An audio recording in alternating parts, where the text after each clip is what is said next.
Anda pernah lihat iklan ini? Lihatlah burger terbaru dari McD. Resepinya secara berurutan. Bermula dengan daging yang dibakar, diletak dengan cheese, ditambah dengan bawang, diseruti dengan BBQ sauce.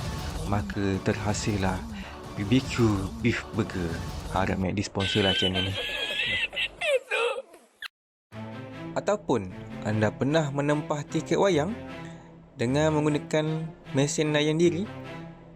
Anda kena memilih tarikh tayangan, memilih waktu tayangan dan memilih tempat duduk dalam panggung wayang. Dengarlah bunyi deruan enjin Formula 1. Mereka berlumba dengan kelajuan melebihi 300 km sejam. Berulang kali melakukan pusingan tanpa henti sehinggalah pusingan ke-78.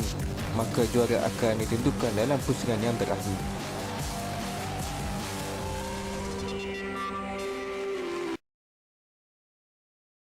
Assalamualaikum, selamat datang ke saluran Sains Komputer PDPC anda.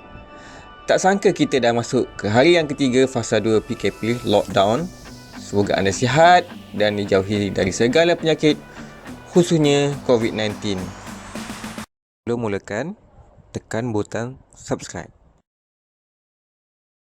Sebenarnya, video tadi menerangkan tentang PDPC kita pada kali ini, iaitu tentang struktur kawalan dalam pengaturcaraan. Dapat 3 jenis struktur kawalan. Yang pertama, urutan. Yang kedua, pilihan. Dan yang ketiga, pengulangan. Struktur kawalan urutan ataupun jujukan ataupun linear, iaitu melaksanakan arahan satu persatu mengikut urutan linear.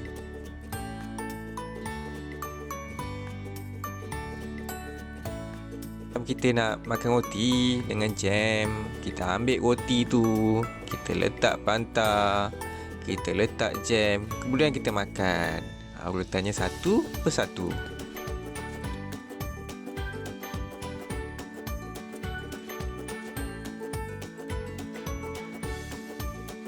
Itu penulisan algoritma bagi kawalan urutan, sudut kod dan catat alih. Bermula dengan nombor 1 mula, pernyataan 1, pernyataan 2, pernyataan 3 tamat. Dan catat alih mula, pernyataan 1, pernyataan 2, pernyataan 3 tamat. Pernyataan ini tidak tetap, ia bergantung dengan situasi. Begitu juga dengan catat alih. Bentuk dan keadaan simbol grafiknya bergantung kepada situasi ataupun soalan. Kawalan pilihan ini melaksanakan arahan mengikut syarat ataupun pilihan.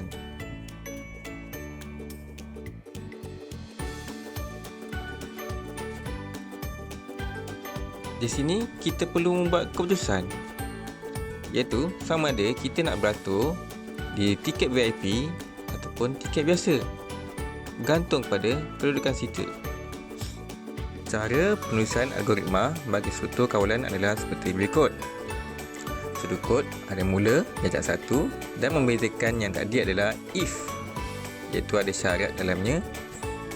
Kemudian then, pernyataan 2, as, pernyataan 3, and if, kemudian tamat. Begitu juga dengan catat alih, perbezaannya adalah terdapat syarat di situ berbentuk diamond.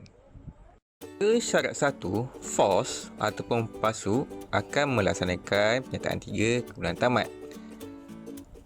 Atau jika syaratnya adalah true ataupun benar ataupun ya, akan melaksanakan pernyataan 2 kemudian baru tamat. Struktur kawalan pengulangan melaksanakan arahan secara berulang-ulang sehingga syarat tertentu dipenuhi. Ulangan pusingan selagi belum cukup 30 pusingan dan akan tamat apabila 30 pusingan telah dilakukan. Penulisan struktur kawalan pengulangan seperti berikut. Sudut kod mula, pernyataan 1 while, syarat 1 benar, pernyataan 2 and while tamat. Kalau tadi if bagi pilihan dan tiada bagi urutan. Jadi harap dapat membezakannya. Kemudian catat alih mula, pernyataan 1, syarat 1 true, akan melaksanakan pernyataan 2 dan akan ulang balik sehingga masuk syarat 1 semula Kemudian jika syarat satu dipenuhi, akan ulang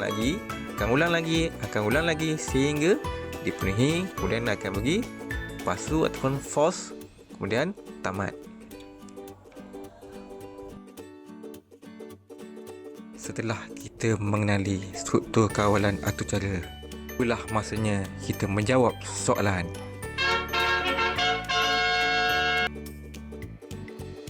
Ini mengira gaji kasar dan bersih mengikut masa mula bekerja, masa tamat bekerja, kadar upah sejam dan perkeso.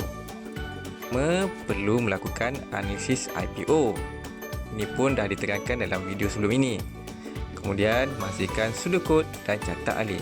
Soalannya sekarang, struktur kawalan apa yang sesuai bagi masalah ini? Pilihan atau ulangan? Jika anda memilih ulangan, adakah terdapat syarat untuk memenuhi pengulangan? Jika anda memilih pilihan, adakah terdapat untuk memilih satu perkara? Kedua-duanya tiada. Syabas, anda berjaya menjawab dengan betul. Jadi, struktur kawalan urutan. Betul, kita beroleh kemenangan yang pertama.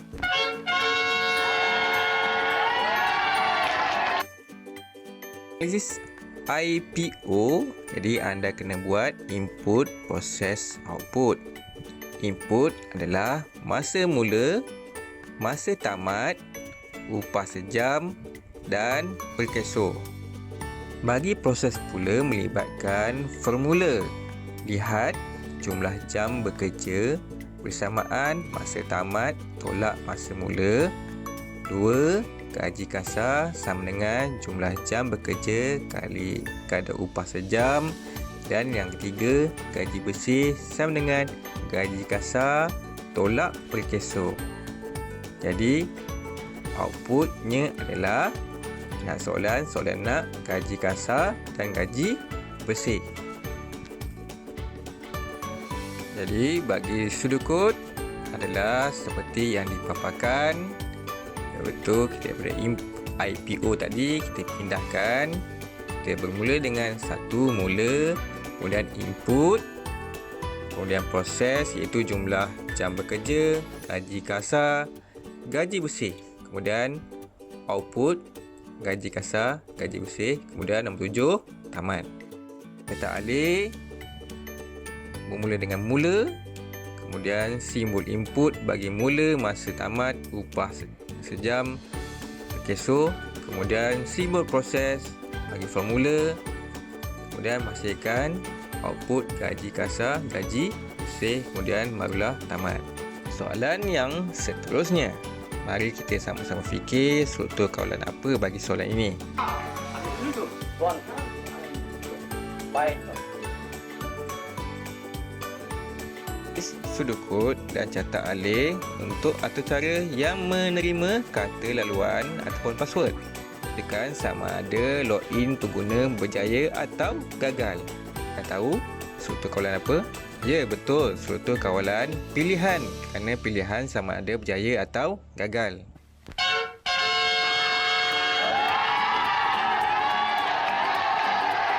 Manakah untuk menulis sudut kod? Yang pertama, mula. Input. Inputnya adalah kata laluan.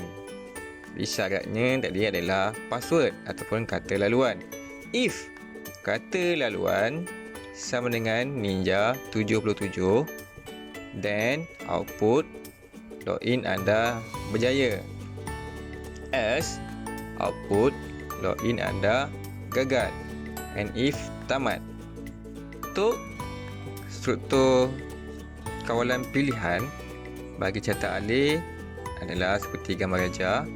Mula, input kata laluan, syarat kata laluan bersamaan Ninja 77. Jika benar ataupun true, outputnya adalah login anda berjaya. Jika false, outputnya adalah login anda gagal dan terus tamat. Dan yang seterusnya, tulis sudut kod yang menamatkan permainan game over apabila masa telah tamat. Maksimum masa permainan adalah 60 saat. Jadi struktur kawalan ulangan. Kerana jika tidak memenuhi 60 saat, masih boleh lagi bermain game tersebut.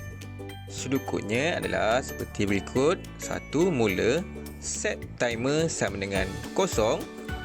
While timer kurang daripada 60, maka outputnya adalah permainan diteruskan. Timer sama dengan timer tambah 1. Ulang langkah 3. Jadi bermaksud kalau kosong tadi, kalau ulang semula 0 tambah 1 akan jadi 1. Kemudian dia akan ulang sampai 60. Kemudian and while output permainan tamat, kemudian tamat. Bentuk carta alih bagi pengulangan bagi soalan ini seperti berikut. Mula, timer sama dengan 0 adalah simbol proses. Kemudian aliran ke bawah, simbol diamond untuk syarat. Timer lebih kecil daripada 60, true. Outputnya adalah teruskan permainan. Timer sama dengan timer tambah 1. Jadi 0 tadi tambah 1. Kemudian ulang semula. Jadi 1 adalah nilai yang terbaru. Jadi 1 lebih kecil daripada 60. Jadi dia akan ulang semula timer ini sehingga memenuhi syarat. Jika memenuhi syarat, dia akan pergi ke false, iaitu memaparkan output permainan tamat. Jadi itulah penerangan ringkas tentang pengenalan struktur kawalan. Apa pandangan anda? Tulis komen kalau anda suka. Jangan lupa untuk share, like dan subscribe. Kita jumpa dalam video sains komputer yang akan datang. InsyaAllah. Assalamualaikum warahmatullahi wabarakatuh.